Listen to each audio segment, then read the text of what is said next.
బెజవాడ కనకదుర్గమ్మ గుడిలో అడుగడుగున అవినీతి రాజ్యమేలుతోంది. ఎన్నిసార్లు భక్తులు కంప్లైంట్ చేసినా అధికారులు మాత్రం స్పందించడం లేదన్న ఆరోపణలు ఉన్నాయి. ఇంద్రకీలాద్రి కొండపైన దిగువన కౌంటర్లు నిర్వహించుకునేందుకు దేవస్థానం అధికారులు టెండర్ ద్వారా ప్రైవేట్ కాంట్రాక్టర్లకు లైసెన్సులు జారీ చేస్తున్నారు. ఆయా కౌంటర్ల నిర్వహణకు లైసెన్సులు దక్కించుకున్న కాంట్రాక్టర్లు భక్తుల నుంచి ఎంతెంత రుసుం వసూలు చేయాలనేది టెండర్ నిబంధనల్లో స్పష్టంగా పొందుపరుస్తున్నారన్నారు. కానీ కాంట్రాక్టర్లు ఆ నిబంధనలను పాటించడం లేదంటున్నారు.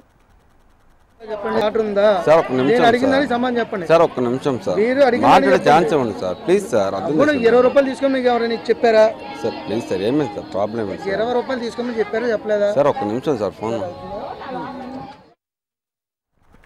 కాంట్రాక్టర్లు భక్తుల నుంచి 4 రెట్ల అధిక ధరలు వసూలు చేస్తున్నారు. భక్తులు చెప్పులు, సామాన్లు, సెల్ ఫోన్లు భద్రపరుచుకునే కౌంటర్ల నుంచి అమ్మవారికి తలనీలాలు సమర్పించే కేశఖండనాశాల వరకు అక్రమ వసూలు యథేచ్ఛగా జరుగుతూనే ఉన్నాయి. ఇంద్రకీలాద్రి కొండపైన కొండ దిగువన సామాన్లు భద్రపరుచుకునే క్లాక్ రూముల వద్ద 3 అధికంగా వసూలు చేస్తున్నారు. క్లాక్ రూముల్లో ఒక బ్యాగును భద్రపరుచుకోవడానికి దేవస్థానం అధికారులు నిర్ణయించిన ధర 5 రూపాయలు. కానీ కాంట్రాక్టర్ ఏకంగా 20 రూపాయలు వసూలు చేస్తున్నాడు. దుర్గమ్మ సన్నిధిలో ఉద్యోగులకు జీతాలు ఇస్తున్నప్పటికీ చెప్పుల స్టాండ్ వద్ద కేశనఖండనశాల బట్టలు భద్రపరిచే చోట ఇలా ప్రతి చోట భక్తుల వద్ద నిలువు దోపిడీ చేస్తున్నారు. దేవస్థానం వారు ఏర్పాటు చేసిన ధరల పట్టిక కనిపించకుండా వాటిని స్టిక్కర్స్తో కవర్ చేస్తూ దోపిడీకి తెగబడుతున్నారు. కాంట్రాక్టర్లు ఒక బ్యాగుకు 5 రూపాయలు తీసుకోవాలని ఆలయ నిర్వాహకులు నిర్ణయించగా కాంట్రాక్టర్లు 20 రూపాయలు వసూలు చేస్తున్నారని భక్తులు వాపోతున్నారు. ఇదేమిటని కాంట్రాక్టర్ను అడిగితే తప్పించుకునే ప్రయత్నం చేస్తున్నాడు. ఎంత దౌర్జన్యం చూడండి. దేవుడి గుడికి వచ్చినప్పుడు ఇలాంటివి చేయడం చాలా దారుణం.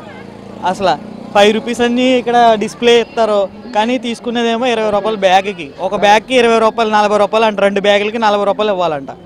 ఇది దేవస్థానం మెయింటెనెన్స్. ఇది చూడండి మూసేసారు. ఇది ఎక్కడ రేట్స్ డిస్ప్లే ఏవి ఎక్కడ లేవు మనకి. ఎక్కడ రేట్ డిస్ప్లే కూడా ఇవ్వాలి. యాక్చువల్గా దేవస్థానం అంటే రేట్ డిస్ప్లే అనేది ఉండాలి. ఇచ్చారు కానీ ఇక్కడ మూసేసినట్టు ఉన్నారు. ఇక్కడ మొత్తం ప్లాస్టర్తో మూసేసినట్టు ఉన్నారు. ఎక్కడ ఎవరు అడుగుతారా అని చెప్పేసి. ఎన్ని బ్యాగులు పెట్టారు? నేను ఇప్పుడు పెట్టింది 2 బ్యాగులు పెట్టాను. 40 రూపీస్ ఇవ్వాలంట. ఇది టోకెన్ ఇచ్చారు. ఇది కూడా ఏ సెక్యూరిటీ లాగా ఏమీ లేదు. ఏదో రాతపూర్వకంగా రాసేసి ఏదో ఇచ్చేసినట్టు ఉన్నారు. ఇది దేవస్థానం. కొండ మీద భక్తులకు సరైన సౌకర్యాలు అందించాలంటే అధికారులు పర్యవేక్షణ తప్పనిసరిగా ఉండాలని భక్తులు కోరుతున్నారు. ఆలయానికి పూర్తి సమయం ఈవోను నియమిస్తే అక్రమాలకు కొంతవరకు అడ్డుకట్టు వేయొచ్చని భక్తులు సూచిస్తున్నారు. తీసుకున్నారు, టోకెన్ ఇచ్చారు, 20 రూపాయలు వచ్చినప్పుడు ఇమ్మన్నారండి. ఎన్ని బ్యాగులు అంటున్నాం సార్? మాది ఒకటే బ్యాగ్ అండి. ఒక బ్యాగ్కి 20 అన్నారా? ఏ టెంపుల్లో అయినా సరే కనీసం బ్యాగ్కి 5 రూపాయలు 10 రూపాయలు ఉంటుంది. ఇక్కడికి వచ్చాము బ్యాగ్కి 20 రూపాయలు అంటున్నారు. 2 బ్యాగులు తీసుకొచ్చాం, 40 రూపాయలు తీసుకున్నాం. అదే బోర్డు చూస్తే ఏదో కొత్తగా కనిపించింది నాకు. అక్కడ అమౌంట్ ఏం కనిపించలేదు.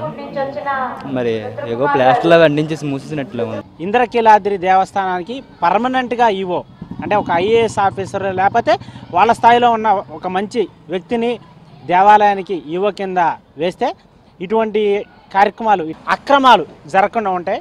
అలానే హిందూ ధర్మ ప్రచారానికి మరింతగా ఈ రాష్ట్ర ప్రభుత్వం కృషి చేయాలని చెప్పేసి, హిందువుల మనోభావాలను గౌరవిస్తూ హిందువుల యొక్క ధర్మాన్ని మరింతగా ముందుకు తీసుకెళ్లాలని చెప్పేసి